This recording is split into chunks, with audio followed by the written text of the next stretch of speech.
Good morning, everybody. This is Rachel Sorley, and it is Monday of Christmas week, December 20th. I cannot believe that this time has flown by so quickly.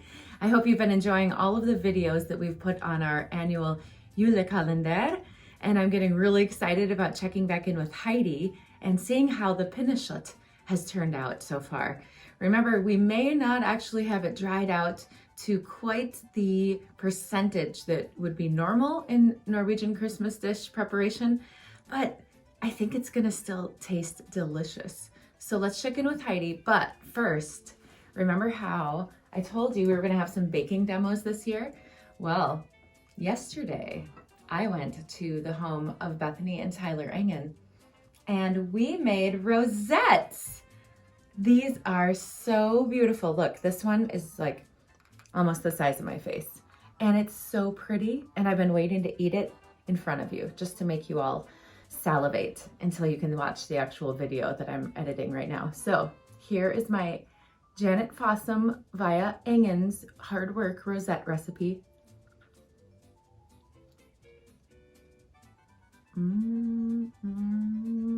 Delicious. Watch for that movie tomorrow. But let's go visit Heidi Egger once again at Radicle Heart Farms and see how our Pinnekjøtt is doing on December 20th. Ha det bra!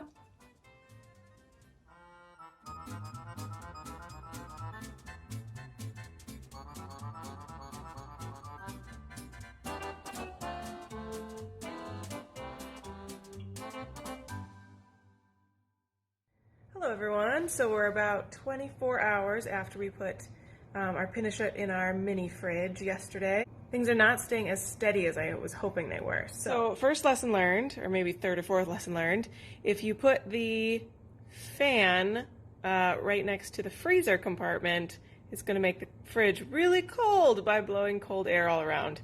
I put the fan in maybe an hour ago and just came over to check on it, and the temperature was down to 21 degrees. Or at least the temperature probe was. The fridge didn't feel that cold. So I moved the fan down to the bottom, but my humidity was right, and now you can see it's 98 instead of 75 to 85. So I'm going to let things settle again since I just opened the door and moved the fan. Now the fan is blowing right across the humidity, across our saturated salt solution, which might increase the humidity more than I want.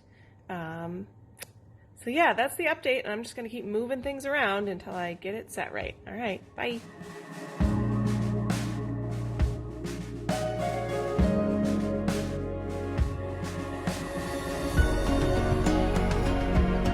Good morning, everyone. It is Sunday morning, which I don't remember how many days we are into our experiment here, but we have just hit an exciting milestone, I think.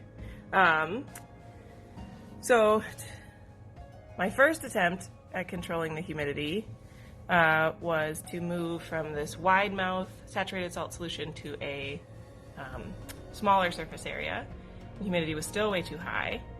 So what I ended up doing was pulling them both and then just leaving the door cracked open a little bit on the fridge.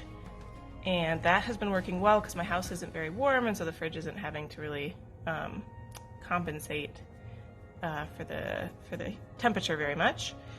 And today I came down and it was a little low, and every other time if I've firmly closed the fridge, it immediately starts climbing very quickly.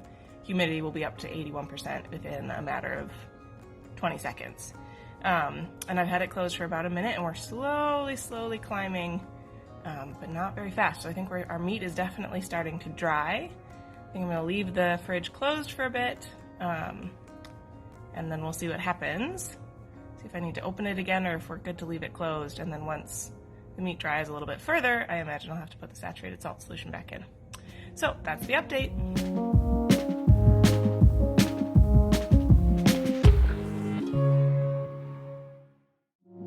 Morning, everyone. So I wanted to give you an update on the Pinnekjøtt project. So it is December 21st. Our humidity level has been holding really nice and steady. The fridge is finally totally closed. And here is our meat.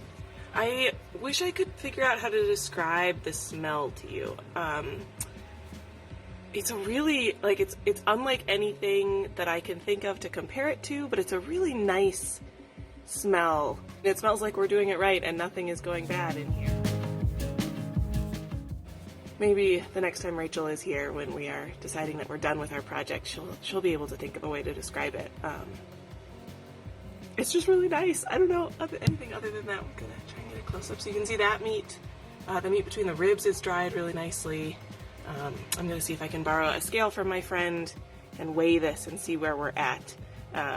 See how close we're gonna get to actually like finishing the dry cure, or if we're just gonna, either way, we're gonna eat it when we're gonna eat it. All right, thanks a lot, everyone. Congratulations, Heidi. Wow, your first curing job, and how marvelous it's going for you. We're all so excited to find out how this Pinnekjøtt turns out, and of course taste it and see the feast that is to come. I have a recommendation. I think we should wait until New Year's Eve and have a New Year's Eve dinner where we premiere the taste of the century, no, the taste of this year. And that'll give us one more week of curing, because I know that you would like to indulge this curiosity of what would happen if it just had a little more time. So look forward to that. We're going to expand our programming for the julekalender all the way up until the 31st this year. That's like 6 or 7 more days of videos. So thank you for everybody who's contributing. And Heidi and Radicle Heart Farms, God Jul! Merry Christmas to you, and thank you for your hard work.